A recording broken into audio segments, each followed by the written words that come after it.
Le 27 mars 2022 était une journée spéciale pour Camille Santoro et son mari Nicolas. Il y a 4 ans, les candidats de familles nombreuses, La Vie en XXL, TF1, ont accueilli leurs jumeaux Mathia et Maë dans leur vie. Une histoire sur laquelle la belle blonde de 30 ans s'est confiée à cœur ouvert en story Instagram.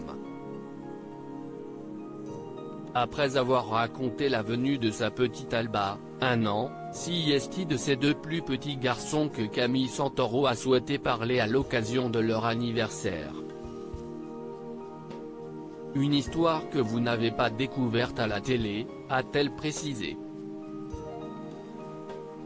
La jeune femme n'a pas caché que le chemin qui l'a mené à ses fils a été l'un des combats les plus difficiles de sa vie. Après la perte de notre bébé, elle a fait une fausse couche, note de la rédaction, il a été difficile pour moi de retomber enceinte. Et j'ai été un peu aidée, on va dire ça comme ça. CIST ainsi que sont arrivés Mathia et Maë après plus de 2 ans et demi d'attente. Cette grossesse a été un peu tumultueuse, a confié Camille Santoro.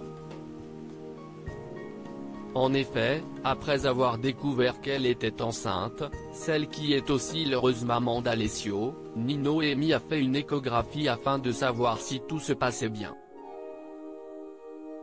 Mais la gynécologue, qui n'était pas celle habituelle, lui a fait savoir qu'il y avait un hématome et qu'elle risquait donc de faire une fausse couche.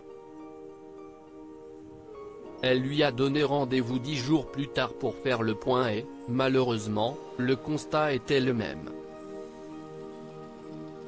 Elle lui a donc prescrit des médicaments pour stopper la grossesse. J'étais au fond du seau, a-t-elle déclaré. Voyant son désarroi, son époux lui a conseillé d'aller voir son gynéco habituel afin d'avoir un deuxième avis. Et il a bien fait. Il m'ausculte et me dit qu'il va très bien ce bébé. Et celui-là aussi. Si est-il là que j'ai compris.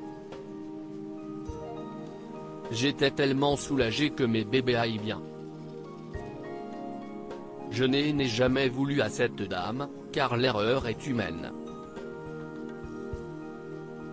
Mais si je l'avais écoutée, j'aurais perdu mes 2 bébés, a poursuivi Camille Santoro qui a ensuite vécu une grossesse exceptionnelle. À la 33e semaine, elle s'est rendue aux urgences après avoir ressenti des contractions. Le personnel médical a tenté d'arrêter le travail en lui faisant une perfusion et des injections pour la maturation pulmonaire notamment. Mais 2 jours plus tard, les contractions ont repris, elle a donc donné naissance à Mathia et Maë à 34 semaines de grossesse. Il pesait 1,800 kg pour 41 cm. On a eu de la chance, ils n'ont pas rencontré de gros problèmes dus à la prématurité, a-t-elle conclu.